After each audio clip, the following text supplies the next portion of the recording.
Welcome back to the garage. It's Wednesday after work and it's about 60 degrees outside. The Jeep's still in the garage, so I figured there's no better time than to come out here and get a little bit more work done on it before I decide to take it out of here.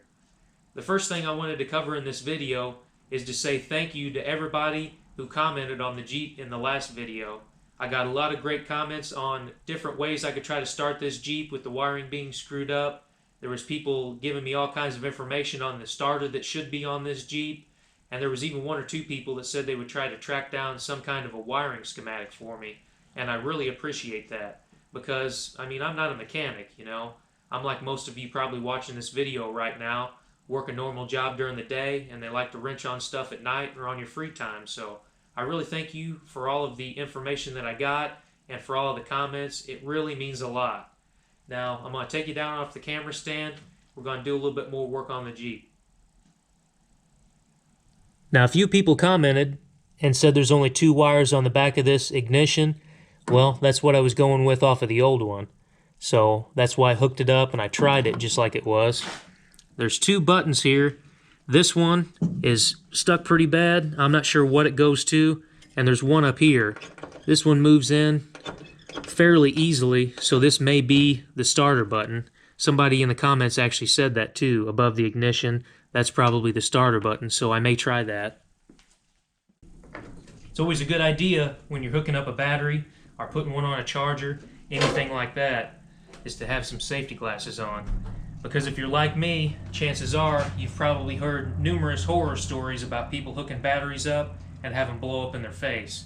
So it's a really good idea to always have them on. Okay, let's try this. Key is in the on position. Oh, no. Nope, that one don't do anything, and it's stuck inside, so try this one. Ooh. I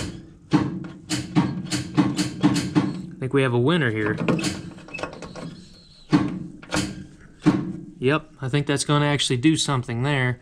Sounds like that solenoid's clicking, so I'm going to go outside, or go over to it, and check and see what it looks like. Now, somebody also mentioned about the manual starter. Let me try to show you the best I can. But this needs to be pushed down to start the Jeep. So I'm going to go ahead and try to wedge something in there, and then go over and press the button again. And yes, I do know that the coil is missing off of here. I've got it on another project at the moment, trying to see if it will run. So let me set the camera up and I'll try to wedge something in there and start this.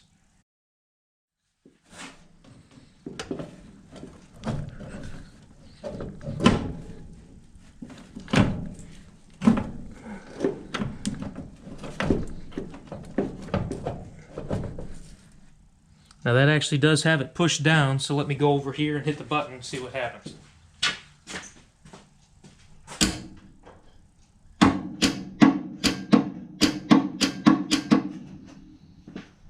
Well, no luck.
Now I've got a subscriber that wants to see some cold starts, and this truck is sat for a few months without being ran, so I figured I'd go ahead and film a little bit on it.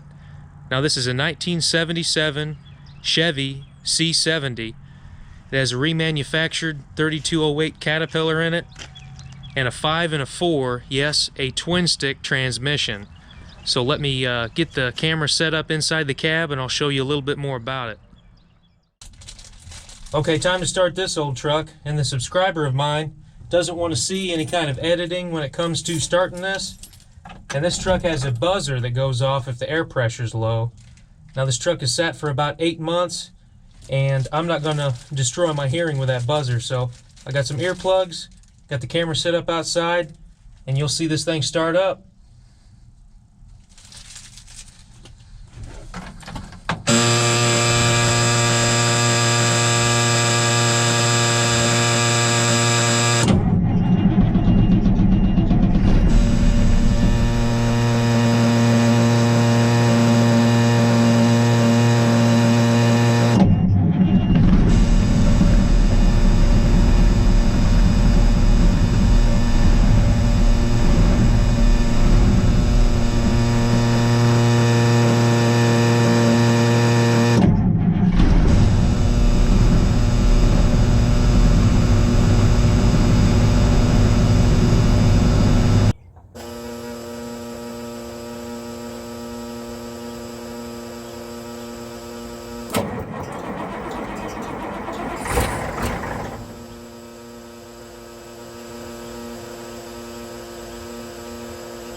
Old truck was just taking a nap, so it's time to move it around to the other side of the house.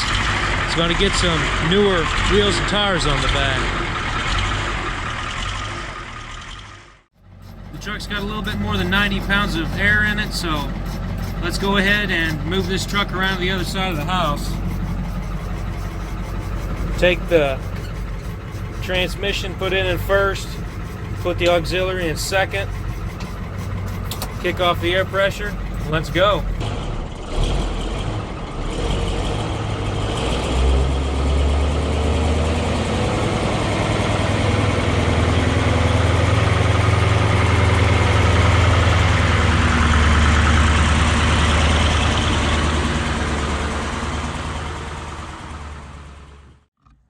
Looks like somebody's been in here before, because this appears to have been painted maroon at one time. So I'm going to get this cleaned up a little bit. I'm not going to do it in the garage because it's actually 72 degrees outside today. Absolutely beautiful. It would have been a really nice day to have been off work, but I don't know. It just didn't think ahead, I guess. You can see the starter and the generator are both gone. Also, another small update. I ended up getting a filter for the boom truck, so as soon as I put that on there, I can probably check and see on that truck how far the boom will go out, and I'll do another video on it. Hopefully this time it doesn't catch on fire. But O'Reilly's actually ordered this in. When I was talking in the last video, I said nobody close to me had it, but what I meant to say was nobody had it that day. So it took about 3 days. O'Reilly's got it. But enough talking about that. I'm going to get my table set up outside under a shade tree. We'll start taking apart that starter.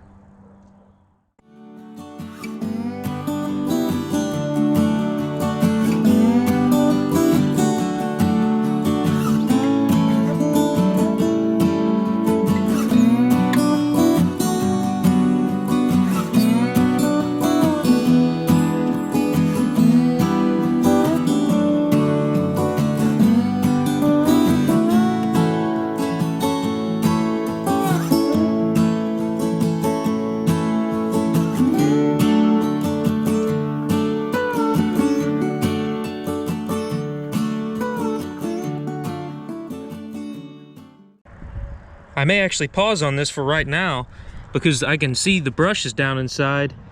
Everything looks like it's in really nice shape. I mean, there's no corrosion at all. The brushes look like they pretty much are brand new. So it may be something to do with this push button on the starter. So I'm going to go ahead and take this off, and then I may try to test it, get the battery out, and see if it'll actually shoot this out of here. So let me set up a little bit different, and I'm going to take this apart next.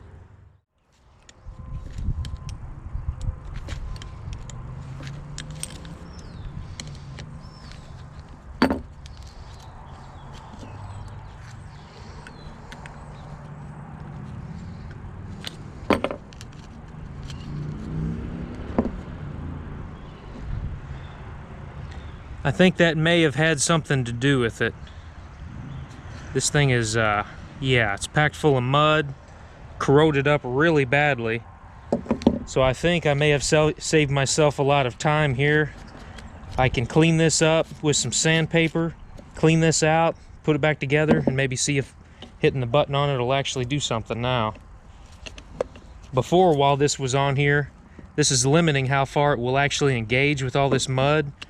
And this was only moving out about 1/4 of an inch. Well, now you can see this thing moves out quite a bit. So I'm thinking that I just got lucky, and that may have been the problem. So fingers crossed. Gonna take this. You can probably see how rusted up it is, hopefully. Or how corroded it is, I should say. I'm gonna take some 80 grit sandpaper, clean it up a little bit.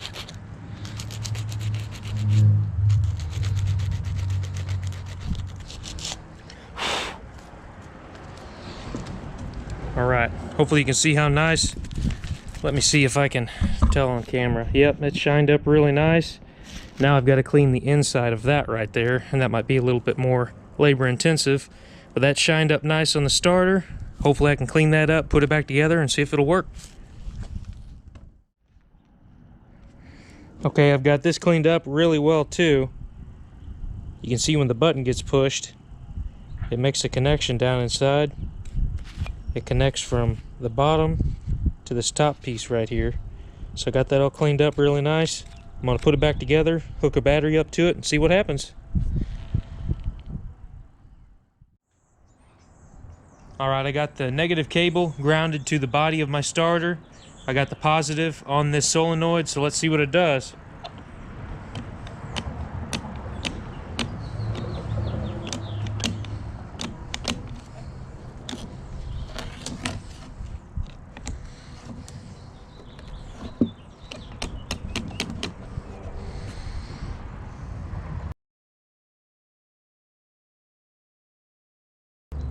Probably not a good sign.